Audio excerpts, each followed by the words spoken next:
Okay, ladies and gentlemen, I guess we're going to get started here. Good evening, citizens of Kentucky and residents of Williamsburg. In the beginning, God gave men freedom and then decided to enslave other men, such as it was at the beginning of the Union.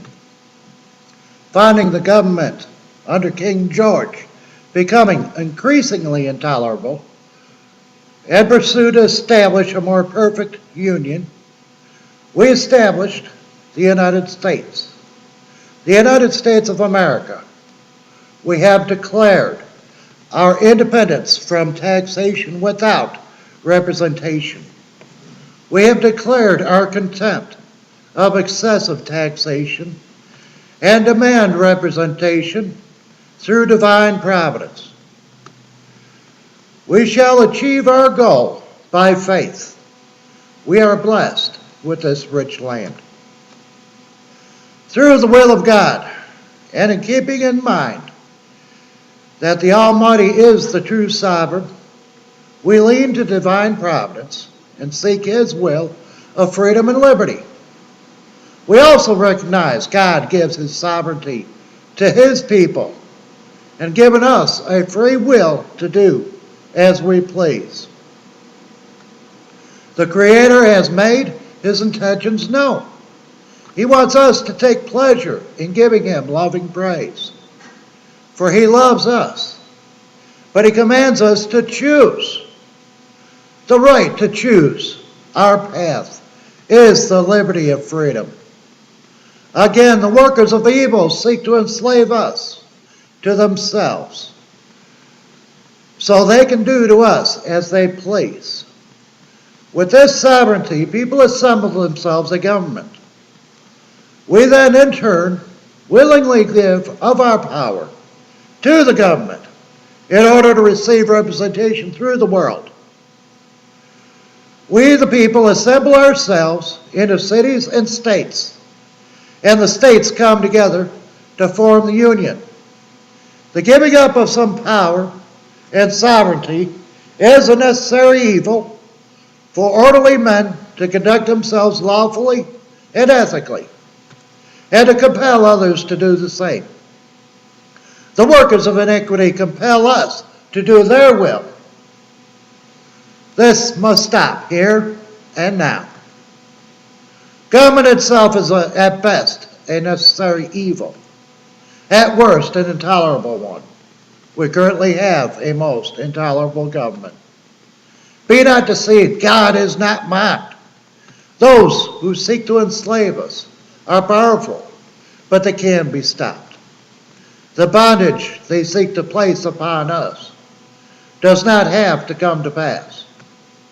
The states then assemble themselves through the same sovereignty of God and His people into the United States of America, the earth's second most holy nation, the keeper of liberty, freedom, and prosperity. The example throughout the world about how a free people should properly conduct themselves. This is how it should be. Only when we come together can we make this happen. We cannot let the workers of evil divide us anymore. Deception is their game. Their tools are lies, half-truths, and innuendo. Their rhetoric is insults, demeaning of others, and hateful speech. Shall we allow the downfall of this great nation? God forbid. We must become active and involved. In the workings of our government, we must find our voice and our pen. We must be willing to scream from the mountains, "We shall be heard." Only in this can we achieve our manifest destiny. Through divine providence, we the people have seen many successes and many failures. What we have found is, we, with God, only fail when we feel the farce for what it is. The United Nations is resisting the disclosure of the revelations. They are working against the free speech rights of the scientists to put the information out. They're actively suppressing the information. Cleaner air and water and safer streets can only be achieved by the free market. God and guns will give us both. God will heal the land once we take responsibility. And our unrestricted ownership and bearing of our arms will allow us to protect ourselves from the evil ones. Again, we must be responsible. We already have cleaner air and water than China and India. We have made great strides over the last 30 to 40 years in cleaning up our part of the world. Our waters are no longer polluted. Our air is clean and crisp, even in the cities. To put the information out. They're actively suppressing the information. Cleaner air and water and safer streets can only be achieved by the free market. God and guns will give us both. God will heal the land once we take responsibility. And our unrestricted ownership and bearing of our arms will allow us to protect ourselves from the evil ones. Again, we must be responsible. We already have cleaner air and water than China and India. We have made great strides over the last 30 to 40 years in cleaning up our part of the world. Our waters are no longer polluted. Our air is clean and crisp, even in the cities.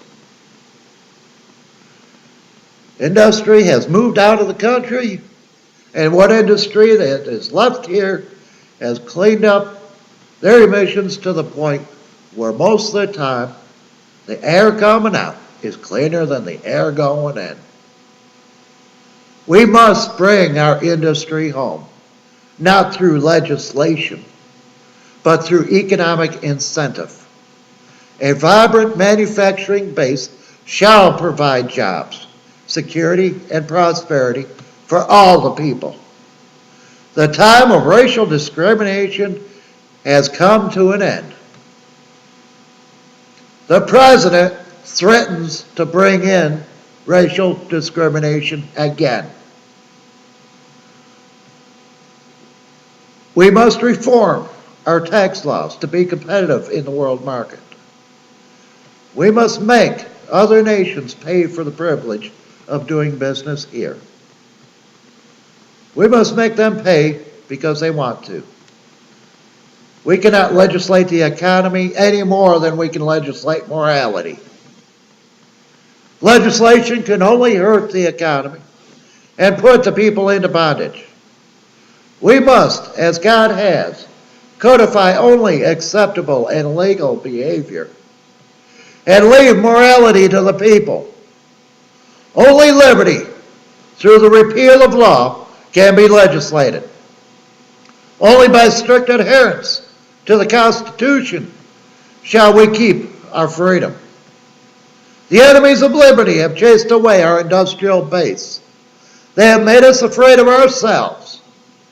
They have taught us to hate our employers. We must all rise up and not allow them